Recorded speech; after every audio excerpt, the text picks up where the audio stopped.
आज्ञा नारायण चंद्र नायक जड़े श्रमिक नेता आज्ञा ये जो देखु मरीगला आम पिला दिन देखुनु ये हूँ बौड़ गछ से आज्ञा ये जो आमर ये जो व्यासदेव जे कि महाभारत रचयिता मंदिर थिला से आश्रम थिला कार ये जो व्यासदेव मठ थिला जे कि महाभारत रचयिता करथिले ये जो मंदिर आज्ञा देखुंत ये हेले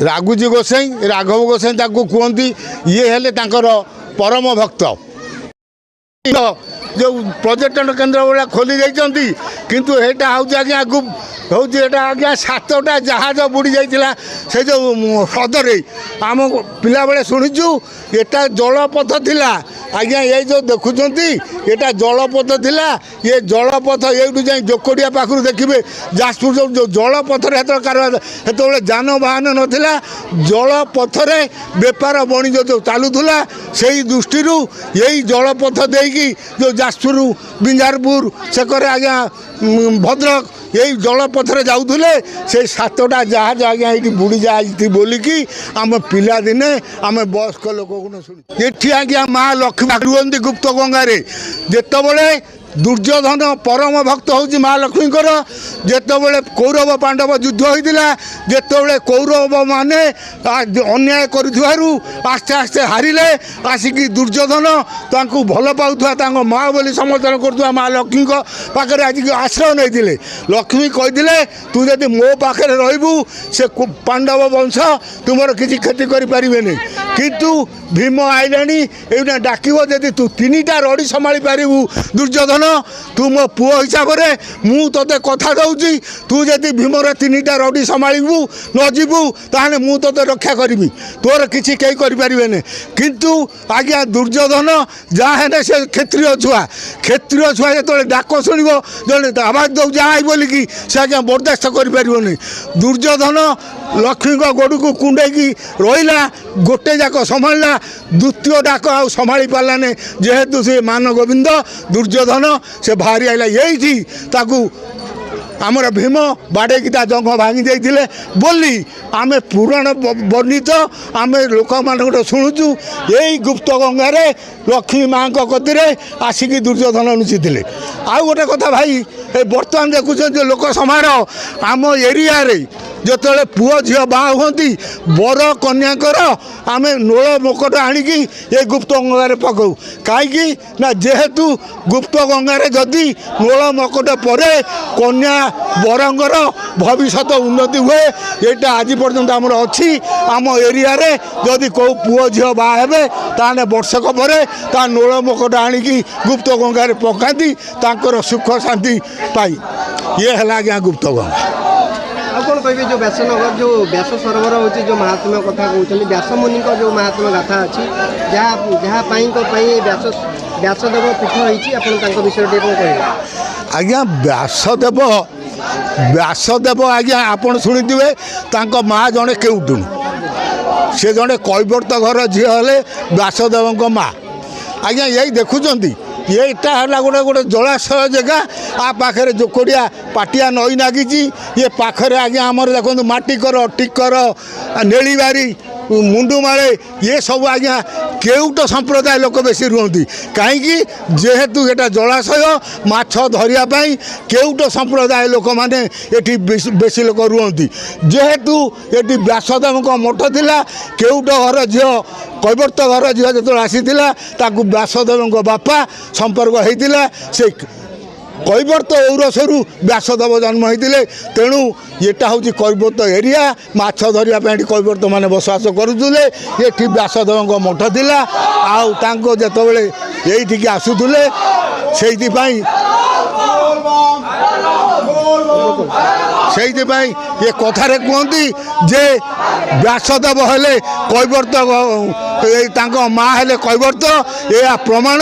ଏ ଆମ ପାଖରେ ଯେଉଁ ନେଳିବାରି ଆମର ମୁଣ୍ଡୁମାଳେ ଟିକର ମାଟିକର ଏ ଏରିଆଟା ହେଲେ ଆଜ୍ଞା କେଉଟ ସମ୍ପ୍ରଦାୟର କୈବର୍ତ୍ତ ସମ୍ପ୍ରଦାୟର ଲୋକ ଯେହେତୁ ବେଶୀ ଥିଲେ ତେଣୁ କୈବର୍ତ୍ତ ଏ ଯେଉଁ ସମାଜର ଲୋକ କୈବର୍ତ୍ତମାନଙ୍କର ପିଲା ଛୁଆ ଏଠି ବେଶୀ ବୁଲାବୁଲି କରୁଥିଲେ।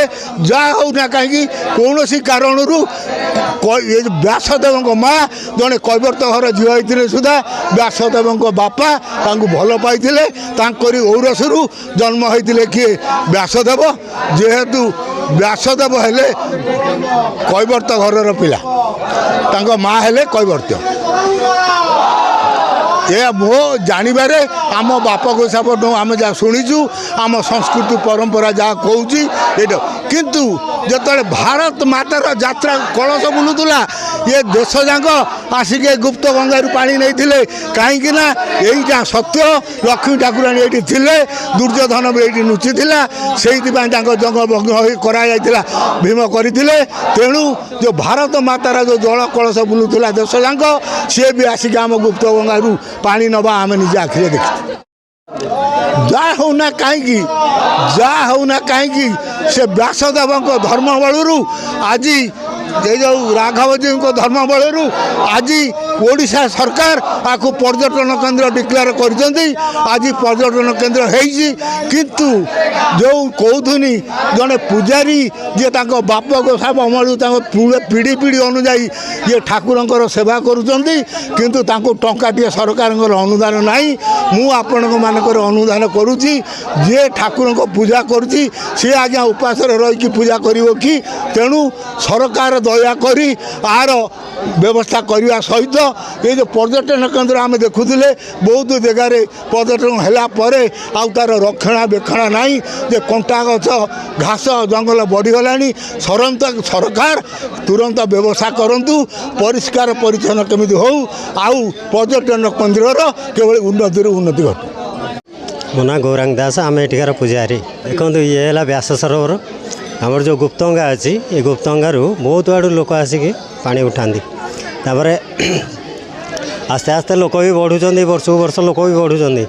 ଇଏ ହେଲା ମାନେ ବ୍ୟାସଦେବଙ୍କର ପୀଠ ମହାନ ପୀଠରେ ବହୁତ ଭକ୍ତମାନେ ଆସନ୍ତି ଏଠୁ ପାଣି ନେଇକି ସବୁ ନେଇ ଇଏ କରନ୍ତି। ଆଜି ବହୁତ ଆଡ଼ୁ ଆସିଛନ୍ତି ଭଦ୍ରକ ଆଡ଼ୁ ଆସିଛନ୍ତି ପୁରୀ ଆଡ଼ୁ ବି ଆସିଛନ୍ତି। ତାପରେ ତୁମର ଏପଟେ ଯୋଡ଼ା ବଡ଼ି ବୋଲି ସେ ସାଇଟ୍ ଲୋକ ଆସିଛନ୍ତି କେଉଁଝରରୁ ଲୋକ ଆସିଛନ୍ତି ବହୁତ ଆଡ଼ୁ ଲୋକ ଆସନ୍ତି। ବହୁତ ଲୋକ ବି ଗଲେଣି ଏଠୁ ପୂଜା କରି। ଆମେ ଅନେକ ବର୍ଷ ଦେଖିବା ଏ ବର୍ଷ ଟିକେ ଲୋକ ଏ ବର୍ଷ ଟିକେ ଅଧିକା ଲୋକ ଅଛନ୍ତି। କ'ଣ କହିବେ ବର୍ତ୍ତମାନ କ'ଣ କହିବେ? ଭକ୍ତମାନେ ତ ଏମିତି ବଢ଼ି ଚାଲିଛନ୍ତି। ଆମେ ତ ଆମ ଇଏ କହିବା କଥା ଏମିତି ଲୋକ ଆସିଥାନ୍ତୁ ଏଠିକାର ଆମ ଯେଉଁ ବ୍ୟାସ ସରୋବରର ଇଏଟା ମାନ ଇଏ କେମିତି ଟିକେ ଇଏ କରନ୍ତୁ। ଆଉ ସମସ୍ୟା କ'ଣ ଅସୁବିଧା ରହୁଛି? ନାଇଁ ଅସୁବିଧା କିଛି ନାହିଁ ଭାରୁଆଙ୍କର ଠିକ୍ ଇଏ କିଛି ଅସୁବିଧା ନାହିଁ ଏଠି ସବୁ ସୁବିଧା ଅଛି କିଛି ଅସୁବିଧା ନାହିଁ। प्रभु हे प्रभु क्षमा करो क्षमा पड़ा